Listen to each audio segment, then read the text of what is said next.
Lord Aladji Man di membre fondateur groupe Daara J di artiste auteur di aussi membre du conseil d'administration de la SODAV ci collège auteur musique maanaam conseil d'administration dafa am ñu bëri ñu ko composé ci comédiens yi ci littéraires yi ci chorégraphie man nag ci wàll bi nga xam ne mooy auteur musique foofu laay toog di leen teewal maanaam ci conseil d'administration bi. Apparemment dafa mel dañoo dégg ne yow yaa fi représenté artistes yi aussi. waaw bokk naa ci ñuy représenté artiste auteur musique waaw parce que bu ñuy wax artiste dafa large mais ñi nga xam ne ñooy auteur musique ci wàll boobu loolu aussi bokk naa ci ñi leen représenté SODAV. d'accord dafa mel ni aussi tamit seen ñaxtu bi nga xamante ne moom la ñuy def manque de communication daf cee bëri daf cee ëpp en fait léegi ñu bëggoon xam lu waral loolu en tant que représentant. waaw di la jaajëfal ci question bi xam nga communication ak information bokkul. bu fekkee da nga jël communication mooy ni société bi war a doxee pour que communication bi jëm ci ayants droit yi mooy associé yi ñu mën koo jot et je pense que loolu dans toute chose communication du doy mukk et dinañu def suñu gémte ñi ngi koy def sax parce que boo xoolee tey répartition yi ak lépp loo xam ne activité SODAV la te mu tënku ci loi parce que bu leen fàtte ni SODAV dafa nekk société boo xam ni loi moo ko façonné moo ko tënk jox ko naka lay doxee même ci buy joxe sax information wala muy joxe kàddu dafa am lu mu ko autorisé ni mu koy defee te dafa am ñoo xam ne ñooñu sax la autorisé ñuy wax maanaam boo nekkee ci conseil d'administration règlement intérieur bi règlement général bi daf la tere pour yow en tant qu'administrateur ngay wax ci turu société bi wala ngay waxal société bi sans autorisation mais écrite il faut ñu bind ko signé ko nga door a mën a wax donc loolu pour sàmm li nga xam ne mooy confidentialité liggéey bi waaye nag loolu teewuñu tënkuñu ci ñuy communiquer vers les ayants droit ci naka la société bi di fonctionner ndax loolu mooy andi ñuy def assemblée générale ordinaire wala assemblée générale extraordinaire pour jébbal rapport activité yi nga xam ne moom la ñuy def di ko publier pour artistes yi xam naka la ñuy collecter seen xaalis naka lañ koy dépenser ak naka lañ koy gérer mais loolu defuñu ko ñun directement en tant que conseil d'administration dafa am ay techniciens yoo xam ne ñoom la ñuy wax commissaire aux comptes ñuy ay comptables agréés yoo xam ne ay experts comptables lañ di ay aussi agents judiciaires assermentés ñoo xamante ñoom seen liggéey ñun duñ ci sax wax ñoom ñooy def li leen seen liggéey may ne ñu fii ngeen toll. am ñoo xam ne ay contrôleurs de gestion lañ seen liggéey mooy tout le temps di contrôler gestion bi ndëgam mi ngi tegu ci li ñuy wax procédures yi parce que société civile la donc dafa am ay procédures yoo war a respecter donc transparence weesuwul loolu li ci des nag mooy information nag dafa am lu ñuy wax àq ak yelleef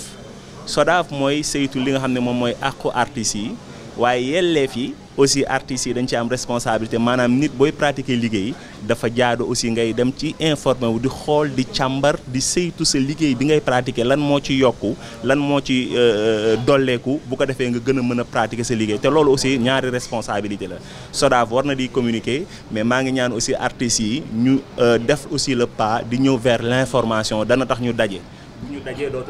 est-ce que du confiance bi ñu am ci seen représentants yi moo tax ñu ne bàyyi on va leur laisser faire parce que sinon si c'était pas le cas peut-être que ñoom ils vont venir vers l'information.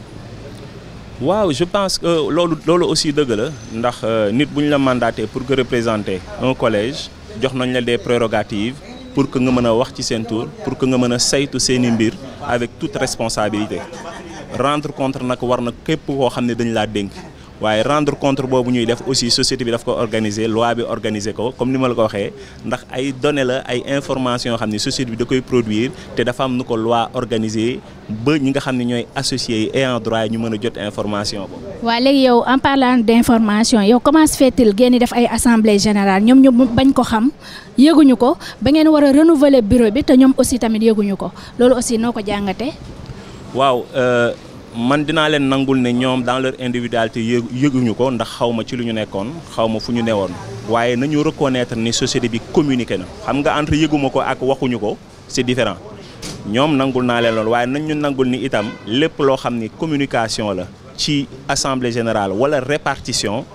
je pense que loi sax moo ko exiger SODAV te kenn mënta andi preuve ne aujourd'hui SODAV dafa communiquer bàyyi ñi parce que c'est une information générale bu ñuy wax société de gestion collective on parle à une généralité on parle à une communauté on ne peut pas communiquer par rapport à des individualités donc ñun dañuy pousser message bi à la radio à la télé avec des insertions sur la presse officielle pour yëgle ko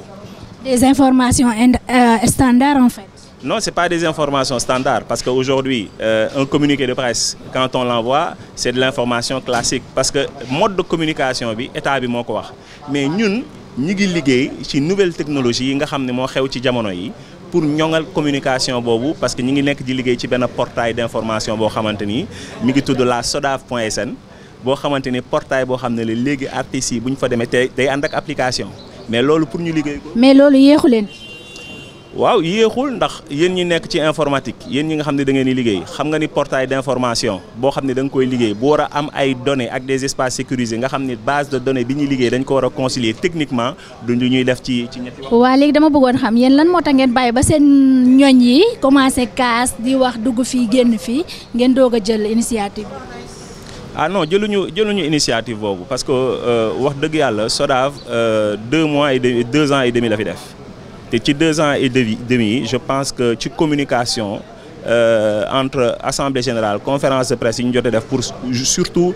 lancer li nga xam ne mooy activité SODAV ak li nga xam ne mooy surtout liggéey de proximité parce que da ngeen xam ne aussi SODAV yemul Ndakaaru kese. Aujourd'hui, sur les 14 régions du Sénégal, il y a les commissions ad hoc qui ont été installées pour représenter la SODAV pour nous relayer l'information. Donc, nous voulons aussi que la SODAV est Dakar. Donc, sur les régions, la SODAV a fait un travail d'aller sur les régions du Sénégal où chaque région du Sénégal, nous avons un comité ad hoc pour collecter l'information et pour relayer l'information de la SODAV vers les ayants droit. C'est ce que nous avons fait. La communication et information, comme nous l'avons dit, du doy. Et dinañ fexé suñu kéemtalaay kattan ci li nga xamné moy xarel yu bees yi internet réseaux sociaux et cetera ñu gën ci liggéey bu ko défé mu gën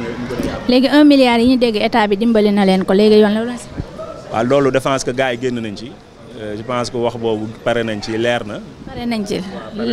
Leer na c'est-à-dire. Leer na manam ñaka waxon génn nañ ci ndax bañ koy wax. Kon lolu amul. du amul xam nga bo naan amul day fekk sax mu tambali. waaye loo xam ni bañ koy wax ak lañ koy wax ak fañ koy waxee ci loo xam ni ci rapport 2017 la ko SODAV bind di wax ni rencontré nañu président ci rencontre bi ñu ko rencontré wax nañ ko difficulté yi ñu am bi ñuy jël société bi ak lañ fa fekk ak société boo xam ni fekk nañ fa benn déficit boo xamante ni c'est presque 1 milliard soxla woon nañu état du Sénégal assister ñu au moins sur le démarrage président jël engagement ne dinañu dëmbalee 1 milliard teg ci 400 millions yoo xam ni mooy boru Fesman 200 millions ak loo xam ni RTS moo ko waroon fay muy 200 millions wax la ak volonté bi ñu noppee ci loolu ministère de la culture moo ko défendre auprès de l'Assemblée nationale ñu loger ko ci budget ministère de la culture